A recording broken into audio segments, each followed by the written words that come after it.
Hey Kentucky, this is Jennifer Palumbo. New COVID-19 concerns tonight as Kentucky's U.S. senators talk about a possible second CARES Act. And I'll catch up with former UK star and current New York Jets linebacker Avery Williamson. That and much more next on Hey Kentucky.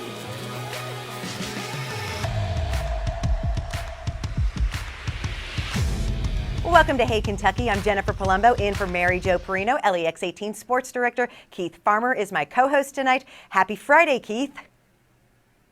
Yes, happy Friday to you. Yes, very, very excited that the weekend is finally here. We have a lot to get to, and we begin with the latest on the coronavirus in Kentucky.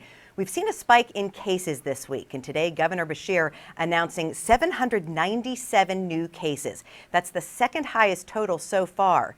And Lexington reported its highest single-day increase with 100 new cases. Kentucky's trend has prompted the governor to reinstate some restrictions and consider more, such as reducing capacities in restaurants or closing bars. He's also privately asking churches not to meet in person for 2 weeks without issuing an executive order.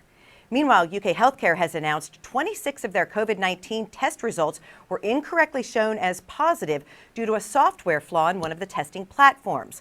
The hospital will now run tests through a second platform before giving patients their results. And Keith, the false positives are a concern. I've also talked to doctors, though, who have said they've also seen false negatives. So it could be a balancing act with that. But definitely the trend in the number of cases is not going in the right direction. I mean, can you imagine the mindset? We're already all on edge thinking, all right, I'm going to get this, and I don't want this. And then you find out, oh, I'm positive. And then you find out, oh, no, wait, hang on, we need to test you again. The range of emotions that you must be going through on that is amazing. I'm getting a little worried because of all these rising numbers that we've seen in this week, and it's not looking good. I hope we're able to not have to shut things down, though. I know, I do too. Well, for weeks now, the talk in Washington has been about passing another coronavirus relief bill. Senate Majority Leader Mitch McConnell says some of the things he wants: another round of Paycheck Protection Program funding for businesses, expanded incentives for businesses to hire workers, more resources to develop a COVID-19 vaccine, and for the average American, possibly another stimulus payment. We want another round of direct payments to help American families keep driving our national comeback. Then there's the unemployment issue. At the end of this month, the extra $600 in unemployment insurance funding runs out for millions of Americans. But Kentucky's junior Senator Rand Paul is among some Republicans who think that amount is too high and is keeping people at home. If government pays people more not to work than they get for working, guess what? You'll get institutional unemployment, and that's what we have right now. Now, it'll come to a screeching halt. People say, oh, it'll be terrible. What will happen at the end of July, if this is allowed to expire, people will go back to work. Some Democrats say it's cruel to cut off that unemployment funding.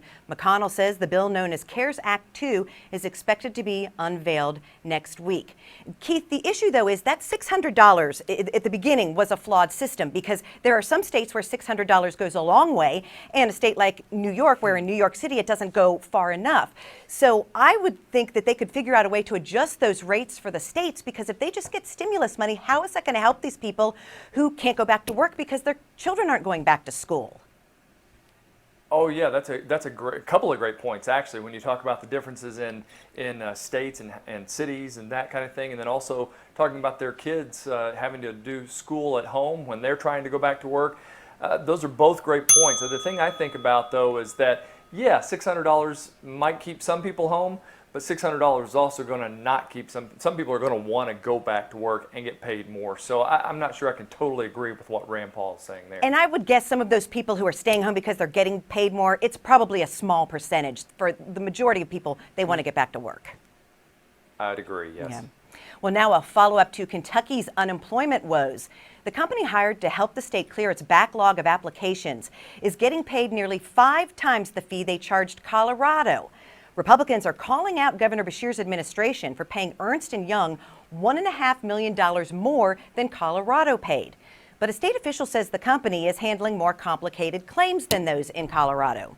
Meanwhile, after months of unprecedented jobless filings, Kentucky's fund for those claims has run out of money. The state is having to borrow money from the federal government, and that will be a hit for employers. Keith, back to the Ernst & Young. Colorado has 1.3 million more people than Kentucky. So should Kentucky be paying $1.5 million more? Well, here's the thing. Were they going back 3 months and trying to help out Colorado? I don't know, but we're certainly still trying to get Kentuckians paid all the way back to March. And so it seems like they've got their work cut out for them. It's a $7.6 million. Maybe it is worth a little more. Yeah, it's a $7.6 million contract, but the bottom line is that, that these people have got to be helped, and they have to be helped now, especially with that $600 a week about to run out. Yeah, exactly. Yeah.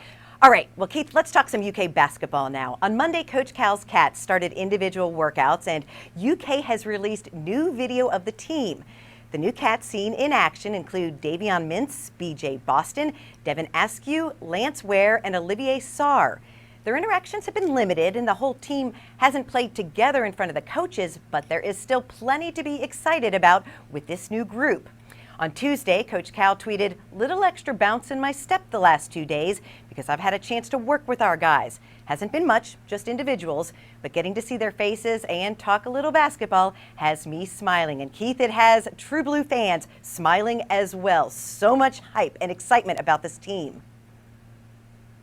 Yeah, and earlier this week, The Athletic reported that they believe, somebody in the Kentucky system believes that Olivier Sarr is going to get that waiver. That's going to give Coach Wow. Cal a little extra pep in his step, because if he can get his eligibility for this season, it's going to make this team so dangerous. He brings so much experience. He can score and rebound, and he's going to teach those young guys, and the young guys are so talented. It's going to be a fun team to watch, and I hope we get to watch the entire season with this team. I do too. Well, now on Hey Kentucky, in case you missed it, a review of recent headlines. More troubles for a Kenton County family court judge accused of favoritism, making sexual advances toward an employee, and other misconduct. Judge Don Gentry is charged with failure to be honest with the Judicial Conduct Commission, retaliation against an individual in the investigation, and failure to disclose a personal relationship. Louisville police say they want to keep things safe this weekend as armed groups are planning to protest. One group plans to demand justice in the Breonna Taylor case, while armed and counter-protesters are also asking their members to rally. And new details about the punishment for a Kentucky state trooper accused of helping wrongly target and detain a couple at a Lexington bank. Trooper Jack Gabriel received a 5-day unpaid suspension and additional training for using, in KSP's words, inappropriate force in the situation. Former UK football star Avery Williamson will be back on the field next week for training camp. I'll go one-on-one with the New York Jets linebacker about everything from coronavirus concerns in the NFL to his thoughts on Kentucky's upcoming season. That's next on Hey Kentucky.